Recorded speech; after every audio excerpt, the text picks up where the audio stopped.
मतलब अगर हम आज के एक मॉडर्न अस्पताल की बात करें तो सबसे पहली चीज जो दिमाग में आती है वो है सफेद दीवारें, मशीनों की वो बीप बीप की आवाज और एक अजीब सी टेंशन। हाँ, एकदम। जहाँ सब कुछ बहुत ही क्लिनिकल और कह सकते हैं एकदम नाप-तोल कर होता है। बिल्कुल।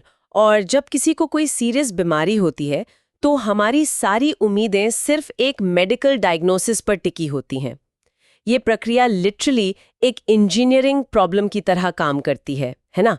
किसी की हड्डी टूटी है तो एक्सरे मशीन से वो सफेद लाइन साफ दिख जाती है। डॉक्टर स्क्रीन पर उंगली रखकर बताता है कि हाँ, दिक्कत बिल्कुल इस जगह पर है। सही कहा। सब कुछ कितना स्पष्ट होता है। मतलब लक्षण दिखे, फिर टेस्ट हुआ और बीमारी पकड़ में आ गई। हाँ, लेकिन जरा एक ऐसे सिनेरियो के बारे में सोचें जहां किसी बेहद गंभीर बीमारी का पता उसके लक्षण उभरने के 10 या 20 साल बाद नहीं, बल्कि किसी इंसान के जन्म के बिल्कुल पहले दिन, मतलब उसके पैदा होते ही लग जाए। ओह! ये विचार अपने आप में एकदम साइंस फिक्शन टाइप का लगता है। मतलब बीमारी के शरीर में घर करने से दशकों पहले ही उसकी पहचान कर लेना। आधुनिक विज्ञान और जेनेटिक्स आज जहां पहुंचने की कोशिश कर रहे ना, प्राचीन भारतीय ज्ञान परंपरा के लिए ये कोई नई बात नहीं है। आज की इस डीप डाइव का बेस भी कुछ ऐसा ही है। बिल्कुल सही।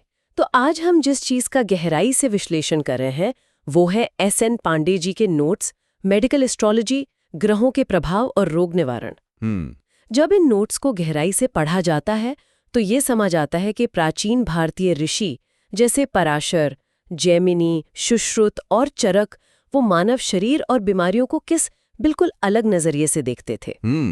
उनका नजरिया बहुत ही होलिस्टिक था।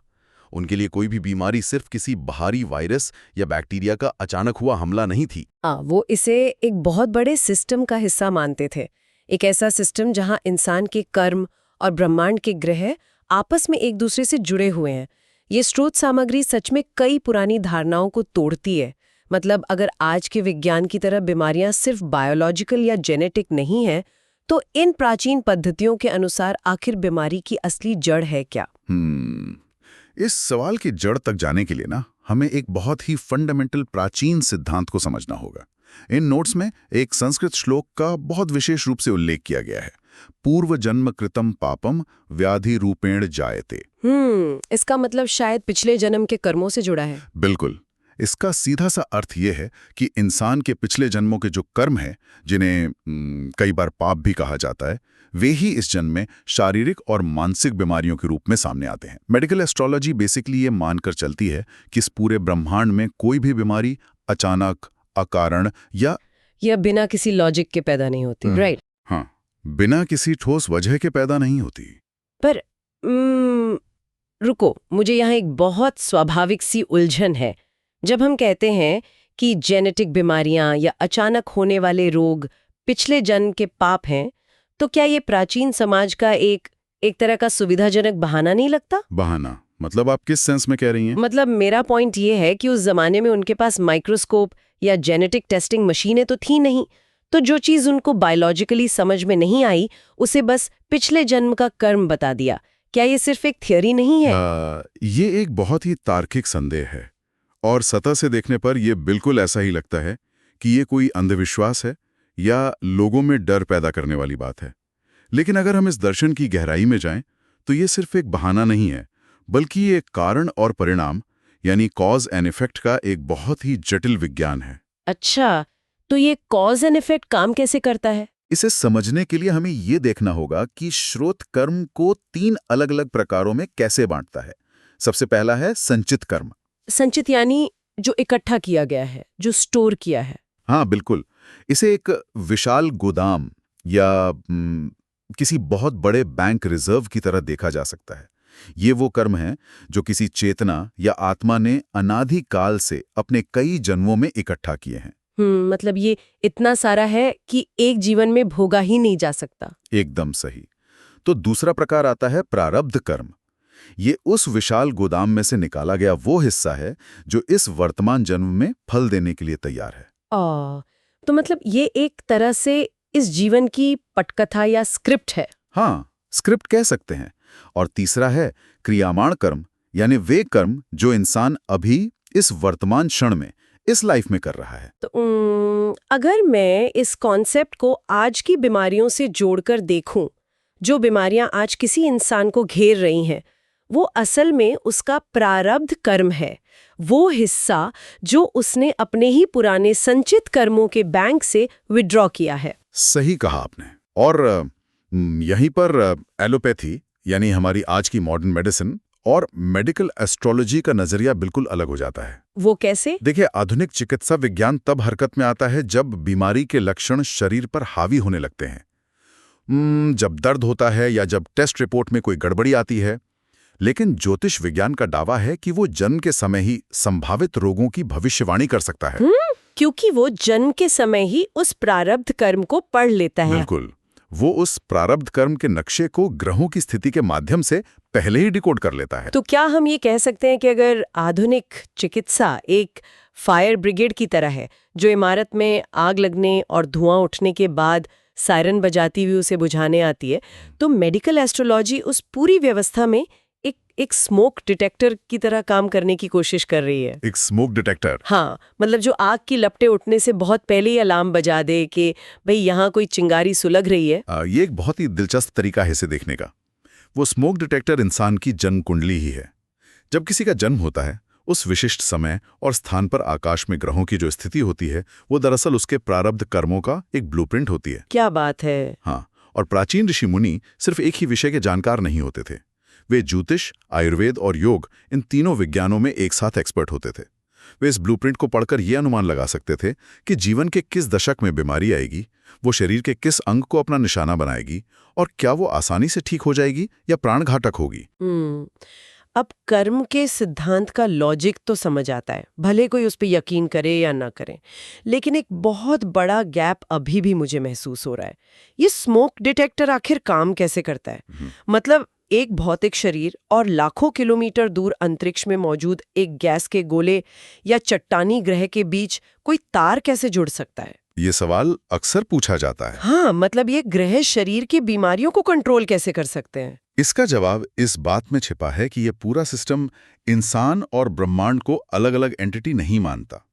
हम जानते हैं कि आयुर्वेद और प्राचीन विज्ञान के अनुसार मानव शरीर पंच तत्व से बना है: अग्नि, पृथ्वी, वायु, जल और आकाश। पंचतत्व। मेडिकल एस्ट्रोलॉजी में ब्रह्मांड के हर ग्रह को इनमें से किसी न किसी विशिष्ट तत्व और शरीर के किसी खास हिस्से के साथ मैप किया गया है। अगर कोई ग्रह जन्म के समय कमजोर स्थिति में है या किसी नेगेटिव प्रभाव में है, तो शरीर में उससे जुड़ा तत्व अपना संतुलन खोने लगता है और यही असंतुलन बीमारी को जन्म देता है।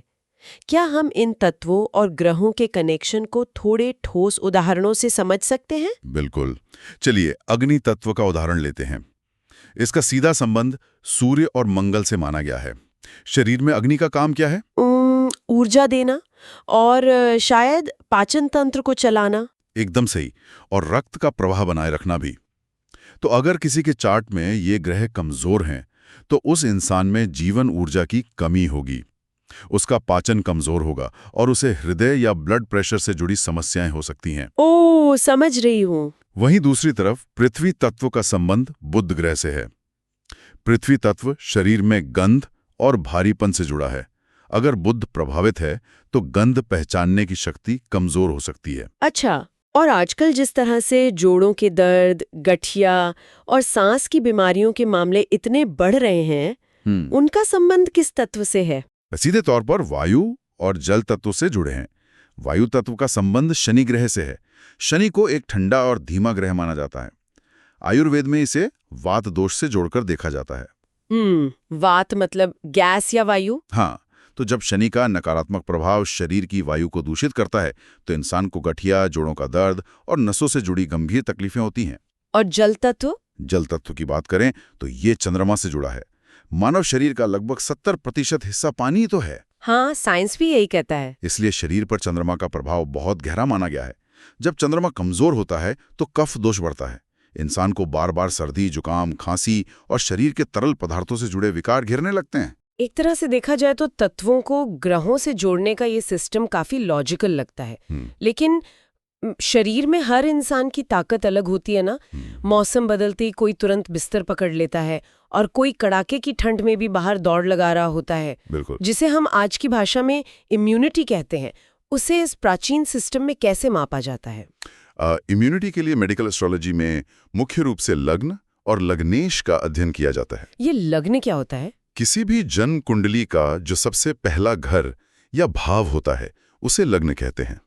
ये लग्न इंसान के शरीर, उसके भौतिक रूप को रिप्रेजेंट करता है और इस घर का जो स्वामी ग्रह होता है वो लग्नेश कहलाता है।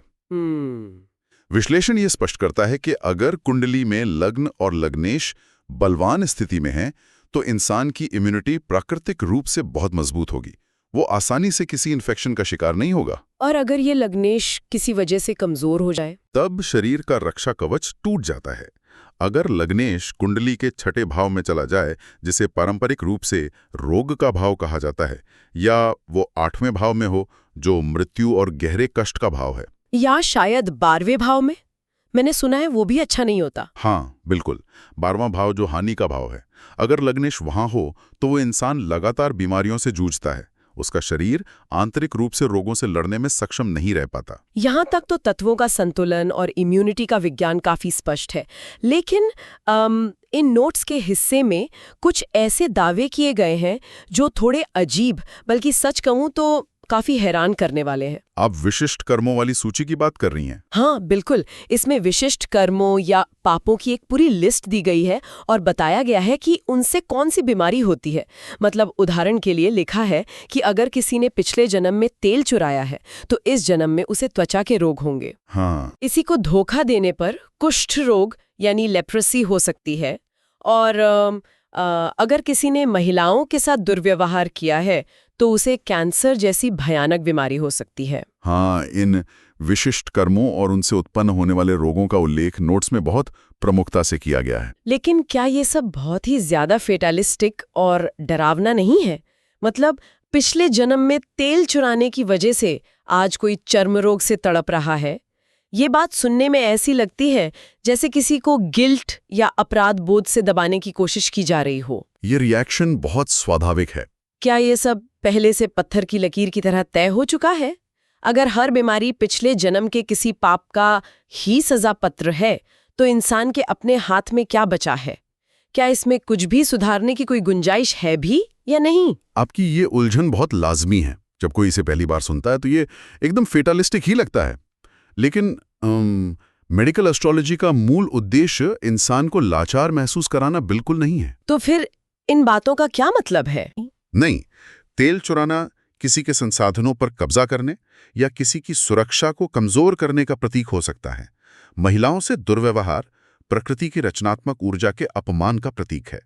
ये ब्रह्मांड के एक गहरे कॉज एंड इफेक्ट नियम की तरफ इशारा है, जहां ऊर्जा का असंतुलन बीमारी के रूप में वापस लौटता है।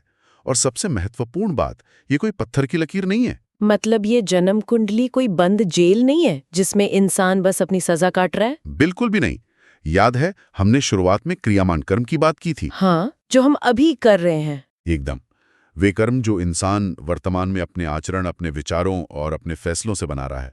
हमारे वर्तमान कर्मों, सही चिकित्सा, जागरूकता और अनुशासन से हम उन पुराने संचित कर्मों के प्रभाव को बदल सकते हैं।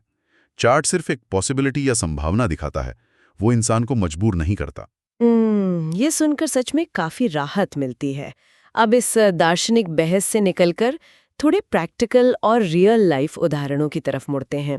इन नोट्स में कैंसर जैसी बेहद गंभीर बीमारियों पर काफी जोर दिया गया है और इसे समझाने के लिए कुछ केस स्टडीज भी दी गई हैं। जी। आज कैंसर एक ऐसा शब्द है जो किसी को भी अंदर तक डरा सकता है।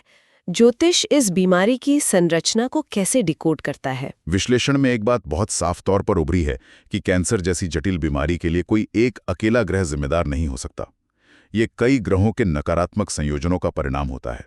इसमें विशेष रूप से 2 ग्रहों की भूमिका बहुत खतरनाक बताई गई है, शनि और राहु। शनि और राहु, इन दोनों ग्रहों का नाम वैसे भी आम चर्चाओं में काफी खौफ के साथ लिया जाता है। उसका कारण इनका बेसिक नेचर या स्वभाव है। शनि को दीर्घसूत्री कहा जाता है। ये एक बहुत ही मंद गति से चलने वाला ग्रह है जो हर चीज को धीमा कर देता है। जब शनि किसी बीमारी का कारण बनता है तो वो बीमारी रातों रात नहीं आती। वो धीरे धीरे पनपती है, लंबी खिंचती है और इंसान को बहुत गहरा कष्ट देती है। वहीं दूसरी तरफ राहु है।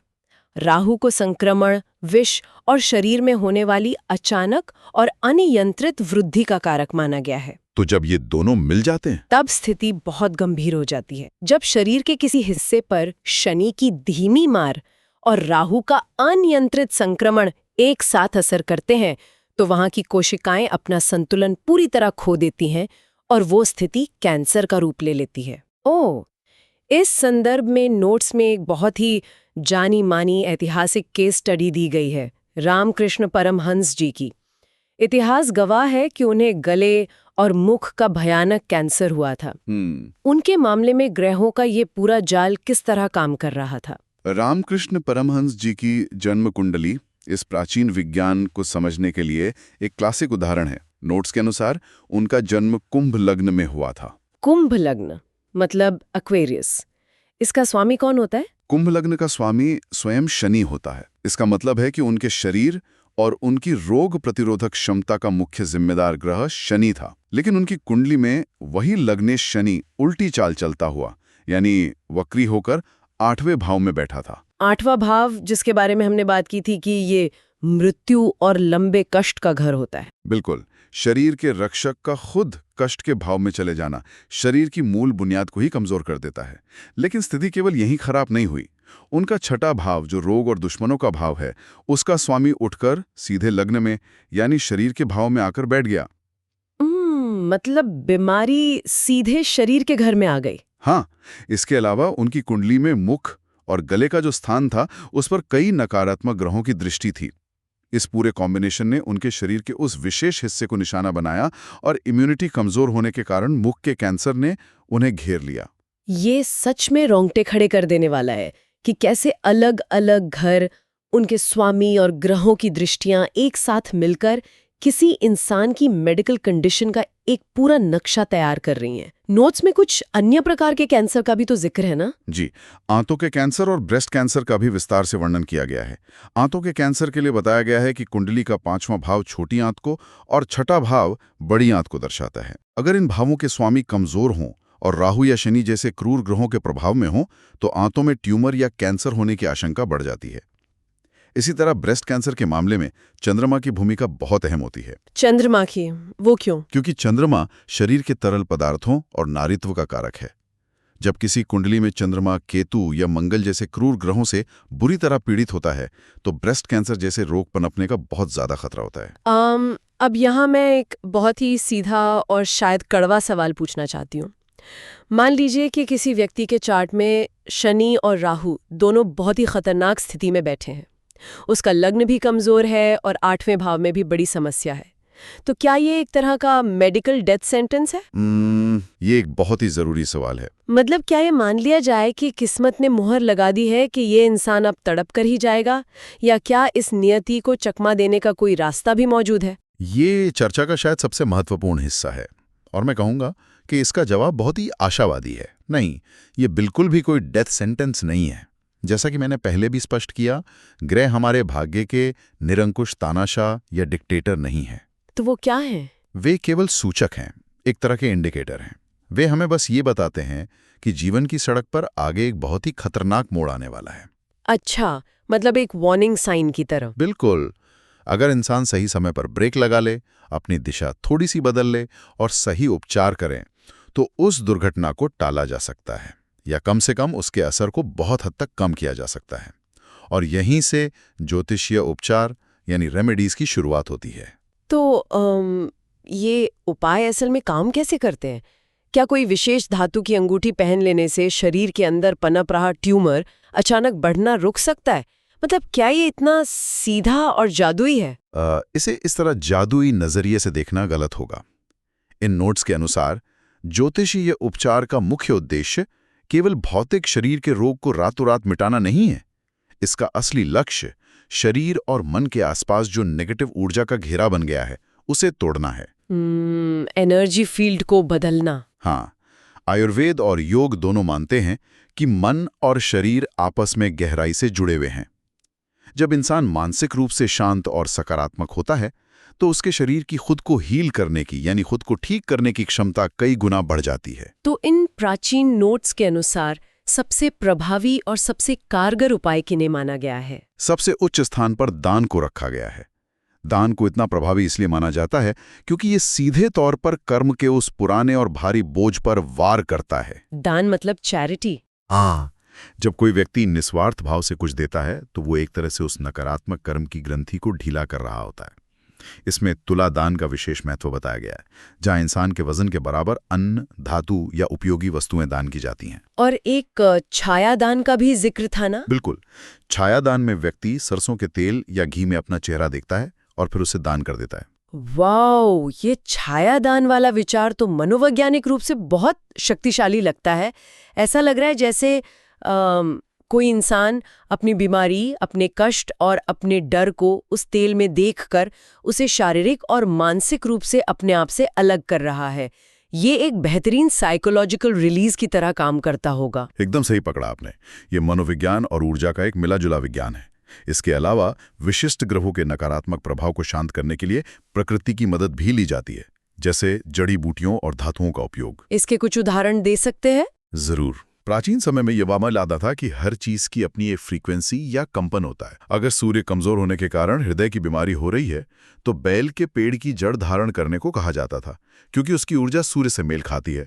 चंद्र और शनि का दोष होने पर जो अक्सर डिप्रेशन और कफ की बीमारियां देता है, उसके लिए क्या होता था? उसके लिए नाव की कील से बना लोहे का छल्ला पहनने की सलाह दी जाती थी। ये सब सुनने में बहुत ही ऑर्गेनिक और प्रकृति से जुड़ा हुआ लगता है। लेकिन अगर हम आज की दुनिया की बात करें, जहां तकनीक इतनी आगे बढ़ चुकी है, आज हर चीज के लिए एआई मौजूद है, क्या आज के एडवांस्ड एआई मॉडल एक इंसान की जन्म कुंडली देखकर वैसी ही सटीक और गहरी सलाह नहीं दे सकते जैसी कोई इंसानी ज्योतिषी या वैद्य देता है? यह आज के समय का एक बहुत बड़ा डिबेट है और नोट्स के आधार पर इस विषय पर बहुत ही तार्किक विचार प्रस्तुत किए जा सकते हैं। आज के समय में जब हम एआई सॉफ्टवेयर या चैटबॉट्स का इस्तेमाल करते हैं तो इसमें कोई शक नहीं कि वे डेटा प्रोसेसिंग में इंसानों से बहुत तेज हैं। हाँ, मतलब सेकंड्स में कैलकुलेशन कर लेते हैं। बिल्कुल। एक एआई सेकंड के 100वें हिस्से में ग्रहों की डिग्री, उनकी चाल और महादशा की एकदम सटीक गणितीय गणना कर सकता है। लेकिन इसकी एक बहुत बड़ी और बुनियादी सीमा है जिसे ये पार नहीं कर सकता। और वो बुनियादी सीमा क्या है? एआई कभी भी देश काल पात्र के सिद्धांत को नहीं समझ सकता। देश काल पात्र यानी इंसान किस जगह पर है, कौन सा समय चल रहा है और उसकी खुद की स्थिति क्या है? एकदम। एक अनुभवी इंसानी ज्योतिषी या चिकित्सक कभी भी सिर्फ ग्रहों का चार्ट नहीं देखता, वो उस इंसान की आंखों में देखता है। वो उसके देश यानी उसकी सामाजिक और सांस्कृतिक पृष्ठभूमि को समझता है। वो काल यानी वर्तमान की मुश्किल परिस्थितियों का आंकलन करता है। और पात्र? और सबसे अहम, पात्र यानी उस व्यक्ति की आर्थिक और भावनात्मक क्षमता वो तौलता है।